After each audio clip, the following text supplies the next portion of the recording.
Football is the most popular sport worldwide, yet it's a simple ball game. So why is it so attractive to millions of viewers and fans around the world?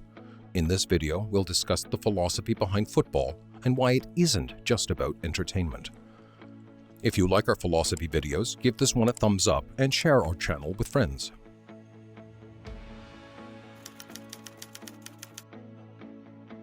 In 2004, FIFA, the International Association of Football Federation, established that the oldest variation of football emerged in ancient China in 2500 BC.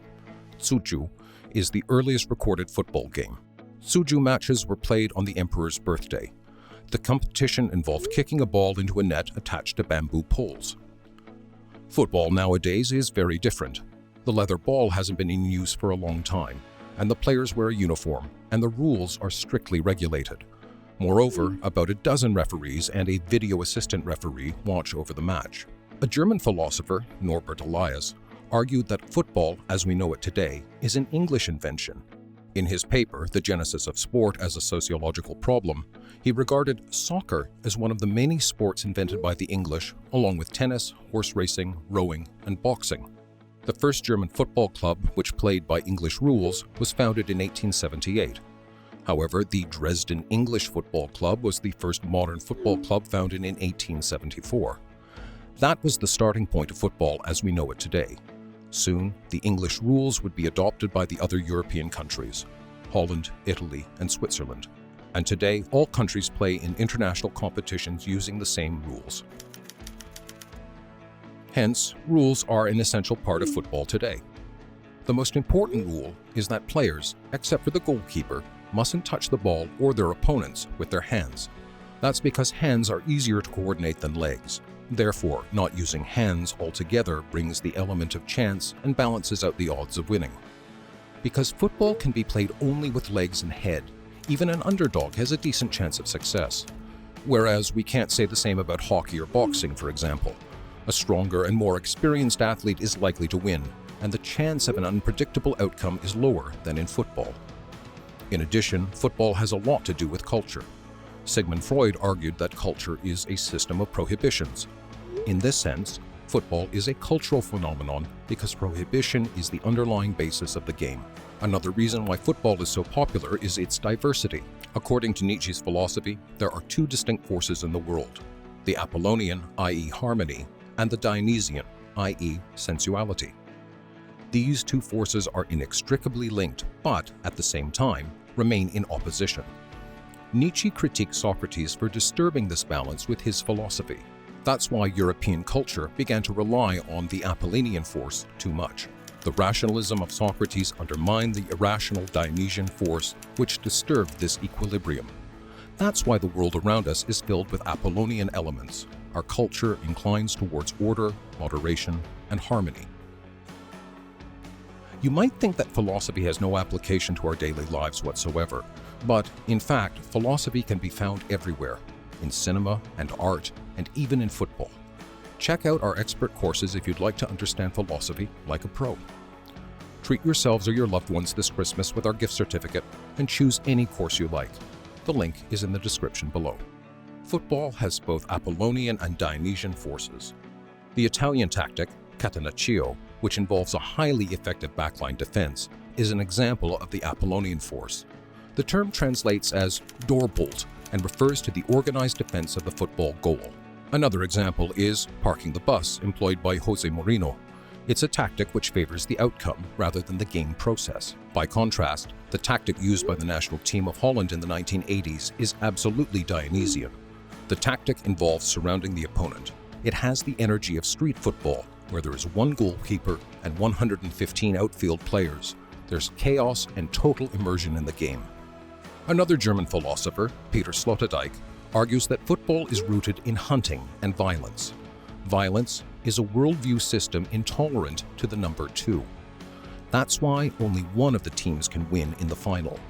In Sloterdijk's view, our culture began with hunting, and football is an echo of our past as hunters. 22 people, 11 in each team, hunt the ball, aiming for the goal, protected by the goalkeeper. So again, we see that football is much more complex than it might seem at first. The Austrian zoologist and ethnologist Konrad Lorenz believed that the modern world and its societies suppress human aggression. However, people's aggression still needs an outlet. In Lorenz's view, football fanaticism and cheering for a favorite team fall under the term controlled aggression, which can be redirected to a peaceful cause. However, it wouldn't be fair to say that the aggression of football fanaticism is entirely controllable and limited to stadiums and sports bars. In the Middle Ages, football matches were prohibited in some cities because they caused too much disorder and chaos. Think about Old Firm, for instance, the rivalry between two football clubs, Celtic and Rangers, from Glasgow, Scotland. Catholics supported the Celtics, and Protestants supported the Rangers. The fans of these clubs also differ in political opinions. Most notably, they disagree on whether or not Scotland should remain part of the United Kingdom.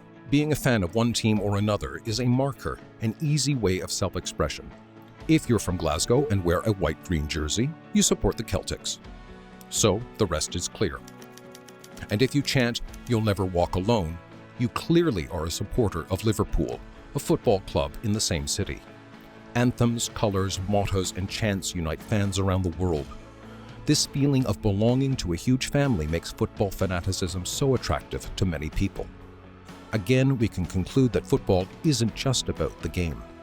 Marseille's Olympique logo has the motto of the team written in capital letters, droit au but, which means straight to the point, or in this context, straight to success. It's nice to be part of a community which promotes determination and success, isn't it? Football fans are a great power. George Weah is a good example of that. He is the only African football player who won the Golden Ball. He is a celebrated figure in Africa. Moreover, his reputation as a football player was so great that in 2018, he became the president of his home country, Liberia. This demonstrates that football can increase social mobility. Naturally, many players are celebrities. Other celebrities strive to become part of the football world too. For example, Ryan Reynolds has his own football club. He co-owns one, to be more precise, and thanks to Deadpool's efforts, Wrexham can truly live forever.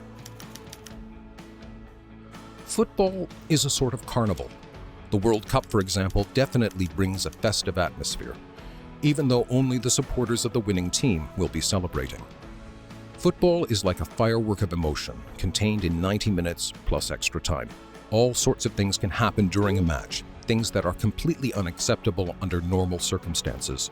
Luis Suarez biting his opponents, Eric Cantona fighting fans during the game, Mirka Vucinic celebrating a goal by ripping pants off, and a bad boy, Paolo Di Canio, instantly becomes a hero by catching the ball with his hands when his opponent gets injured.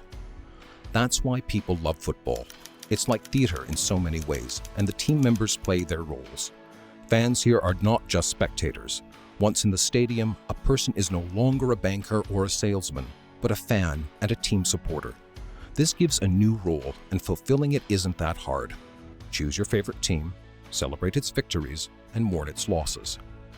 A Dutch historian and cultural theorist, Johan Huizinga, wrote a paper called Homo Ludens, meaning a human playing. He argues that culture started as a game, so playing is an essential part of it. After all, rules are everywhere we go. We must dress appropriately, cross the road on the green light, and pay for goods in a store. These are the rules of culture, and their existence is universal throughout the globe. So, if our culture is just a game, then football is the biggest game in it. It's a game within a game. The FIFA World Cup is on. Are you following it? If yes, tell us whom you support and who you think is going to win. Impress your friends with knowledge of philosophy, not just football. Now you don't have to read long and tedious textbooks to be an expert. Check out our website. We have a lot to offer. Courses in philosophy, history, art, and much more. You can subscribe to Art for Introvert and watch as much as you like. And you can treat yourself and your loved ones to a course of choice with our gift certificate. The link is in the description below.